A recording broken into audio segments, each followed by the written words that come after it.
What if everything we thought we knew about motivation was wrong? What if, instead of pushing people with rewards and threats, we could inspire them to tap into their own inner drive? In Why Motivating People Doesn't Work, and What Does, Susan Fowler takes a deep dive into the science of motivation and explains why traditional methods of trying to motivate people through rewards, punishment, and pressure don't create lasting or meaningful results. She presents a groundbreaking approach to fostering genuine motivation by focusing on people's psychological needs rather than external incentives.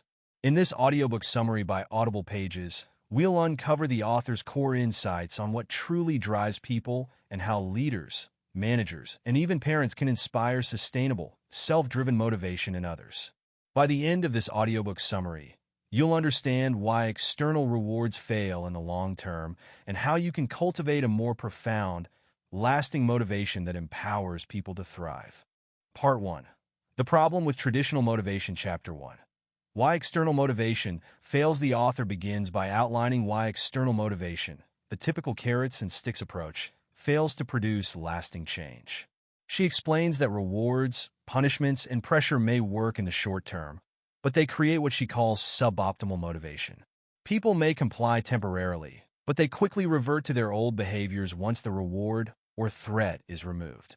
External motivation doesn't address people's deeper needs for autonomy, relatedness, and competence. Consider the example of an employee who works hard only to receive a bonus. Once that bonus is no longer available, their motivation drops because they were working for the external reward, not out of a deeper sense of purpose or passion. Start by recognizing when you're using external motivators like rewards or threats to push someone to act. While these methods can be effective in the short term, ask yourself, is this motivating them in a way that will last? Shift your focus from rewards to understanding what truly drives the individual. Chapter 2. The Cost of Carrot and Stick Motivation. The author points out that the carrot and stick model of motivation comes at a cost. It creates pressure, stress, and disengagement over time. When people are motivated by external rewards, they may work harder temporarily, but they are more likely to burn out, feel unfulfilled, and lose their sense of creativity and innovation. The cycle of constant rewards and punishments creates a work environment that is more about compliance than engagement. Think about organizations that rely heavily on performance bonuses. While it might boost productivity in the short term, long-term engagement often declines because employees feel like they're working only for the reward, not for personal growth or fulfillment. Consider how your current motivation methods may be affecting long-term engagement and well-being.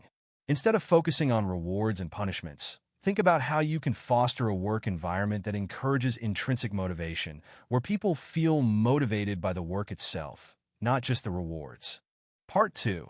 The Science of Motivation, Chapter 3. The 3 Psychological Needs for Lasting Motivation. The author introduces the idea that true, lasting motivation comes from fulfilling 3 basic psychological needs. 1. Autonomy. The need to feel that we have control over our actions and choices. 2. Relatedness. The need to feel connected to others and have meaningful relationships. 3.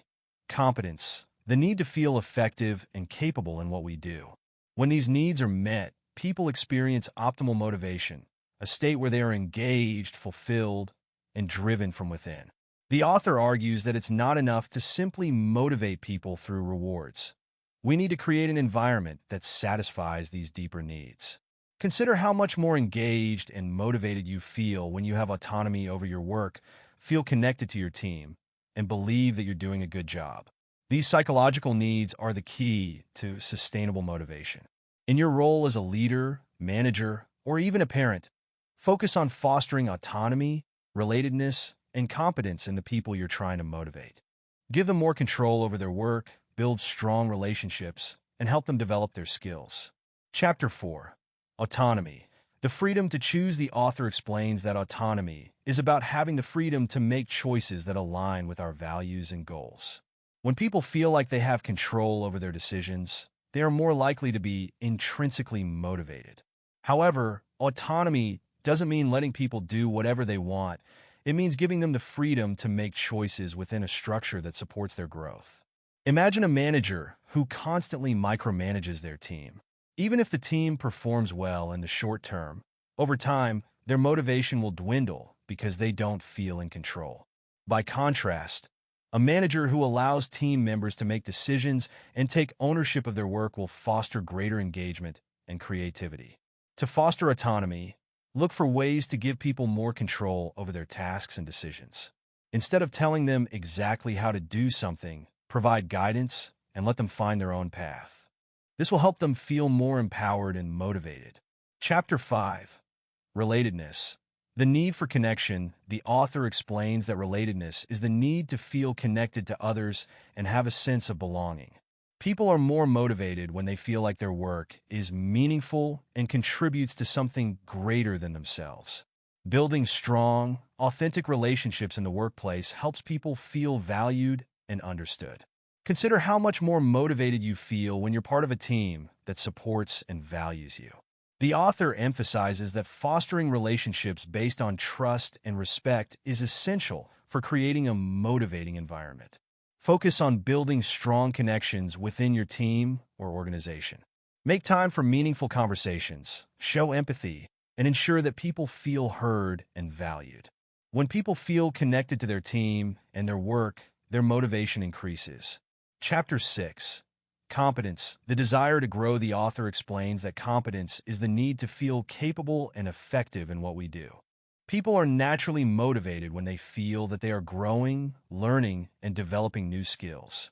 On the flip side, when people feel stuck or incapable, their motivation plummets. Think about how motivated you are when you're learning something new or overcoming a challenge.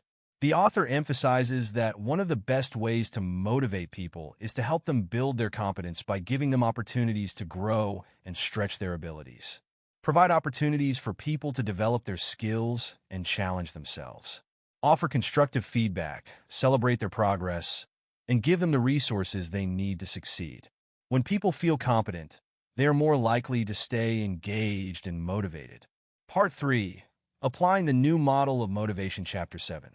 Shifting from external to internal motivation. In this chapter, the author explains how to make the shift from external motivation to internal motivation. She argues that leaders should stop trying to bribe or pressure people into performing and instead focus on creating conditions where people are motivated from within. This involves fostering autonomy, relatedness, and competence, as well as helping people connect with their deeper values and sense of purpose. Consider how much more motivated people are when they feel a sense of ownership over their work and are connected to a higher purpose. The author teaches that this shift from external to internal motivation is key to creating lasting engagement. Start by having conversations with the people you lead about their personal values, goals, and aspirations. Help them connect their work to their broader purpose and focus on developing a culture that supports intrinsic motivation. When people are motivated from within, they will be more committed and passionate about their work. Chapter 8. Creating a motivating environment. The author concludes by offering practical strategies for creating a motivating environment, one that supports autonomy, relatedness, and competence. This includes offering meaningful feedback, giving people more control over their work, encouraging collaboration, and providing opportunities for growth. Leaders play a critical role in shaping the environment where people can thrive. Think about how your workplace or home environment affects your motivation. The author emphasizes that leaders have the power to create environments where people feel empowered, connected, and capable. Evaluate the environment you're creating for the people you lead. Are you fostering autonomy, relatedness, and competence? Look for ways to improve communication, encourage collaboration, and provide opportunities for personal and professional growth. A motivating environment is one where people feel engaged, valued, and inspired to contribute. Practical advice and wrap-up. Susan Fowler's Why Motivating People Doesn't Work and What Does provides a powerful new framework for understanding motivation. By shifting away from external motivators like rewards and punishments and focusing instead on people's intrinsic needs for autonomy, relatedness, and competence, leaders can inspire lasting motivation that empowers people to thrive. Start by applying one or two of these principles in your leadership or management style today.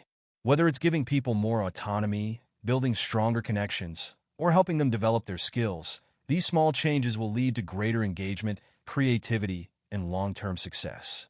Are you ready to transform the way you motivate people? Begin today by focusing on fostering autonomy, relatedness, and competence in the people you lead, and watch how their motivation soars.